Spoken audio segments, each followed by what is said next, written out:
Bismillahirrohmanirrohim. Assalamualaikum warahmatullahi wabarakatuh. Salam sehat selalu ya sahabat Al-Hijrah Islami. Di video kali ini saya ingin menceritakan kisah Ashabul Sabti adalah kaum terdahulu yang dihina dan dibenci oleh Allah dengan dirubahnya sifatnya menjadi sifat seekor kera.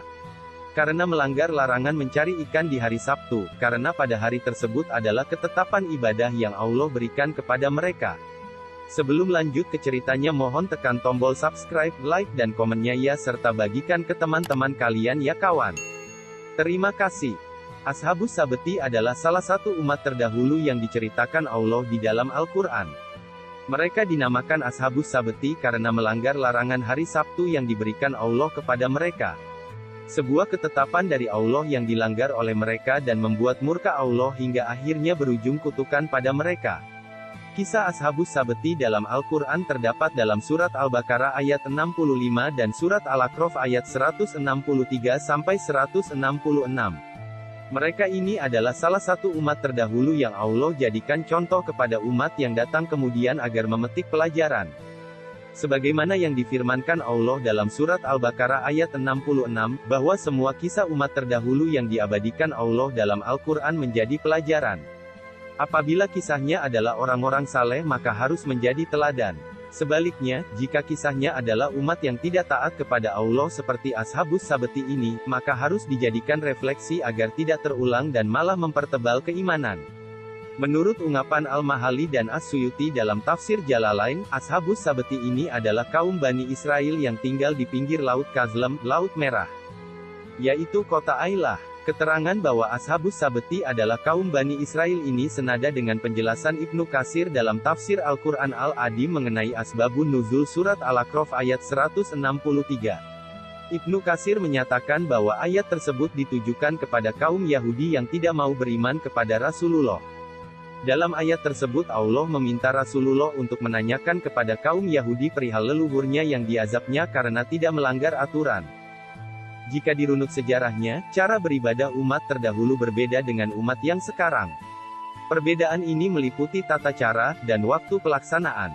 Pada zaman Ashabus Sabti, ketetapan ibadah yang diberikan Allah adalah 1 minggu sekali, yaitu pada hari Sabtu. Pengkhususan hari Sabtu untuk beribadah kepada Allah ini mempunyai implikasi terhadap larangan Allah kepada mereka untuk mencari ikan sebagaimana yang termaktub dalam surat Al-A'raf ayat 163. Sebuah kontrak ibadah yang ditentukan Allah dan disepakati oleh Ashabus Sabti. Al-Mahali dan As-Suyuti menjelaskan bahwa pada hari-hari lain selain hari Sabtu, tidak muncul sama sekali ikan di permukaan laut.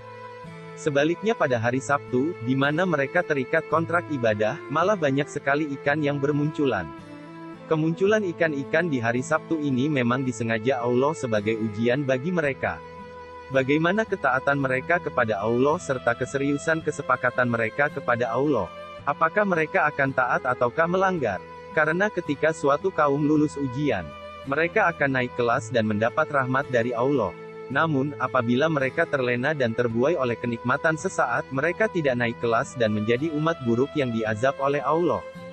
Kontrak ibadah telah ditetapkan untuk Ashabus Sabti untuk mengagungkan hari Sabat dan tidak mencari ikan di hari tersebut. Menurut penuturan Ibnu Katsir, pada mulanya mereka mentaati aturan tersebut. Namun, untuk waktu-waktu selanjutnya mereka mulai tergoda dengan ujian yang Allah berikan. Karena ikan yang muncul di hari Sabat sangat banyak, mereka memasang jala di hari Jumat dan mengambilnya di hari Minggu, sedangkan pada hari Sabtu mereka tetap beribadah. Jelas saja ikan yang mereka dapatkan sangat banyak.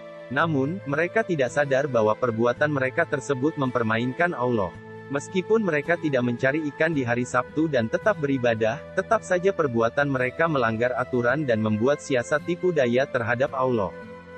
Dalam surat Al-A'raf ayat 164 dijelaskan mengenai sekelompok Yahudi yang acuh dan Yahudi yang mengingatkan akan pelanggaran teman-temannya, Ashabus Sabti. Ibnu Katsir menafsirkan ayat ini bahwa dalam kisah Ashabus Sabti terdapat 3 kategori golongan. Golongan pertama yaitu mereka yang melanggar aturan hari Sabat seperti yang telah diceritakan dalam surat Al-A'raf ayat 163. Golongan yang kedua adalah mereka yang berusaha mengingatkan teman-temannya yang melanggar, yaitu golongan pertama itu. Golongan yang terakhir adalah mereka yang acuh kepada mereka yang melanggar. Seperti yang diceritakan dalam surat Al-A'raf ayat 164 bahwa golongan ketiga tersebut malah bertanya kepada golongan kedua, mengapa kamu menasihati orang-orang yang akan dibinasakan oleh Allah atau disiksa berat? Namun, golongan kedua menjawab, kami lakukan itu sebagai usaha permohonan ampun kepada Tuhanmu dengan harapan mereka kembali bertakwa. Balasan Allah pun akhirnya datang. Sebagaimana yang difirmankannya dalam surat Al-A'raf ayat 165. Allah menyelamatkan kelompok yang mencegah pelanggaran tersebut dan menyiksa mereka yang melakukan pelanggaran. Merujuk keterangan Ibnu Katsir, kelompok terakhir yang mengacukan pelanggaran tersebut tidak dijelaskan Allah mengenai balasan untuk mereka.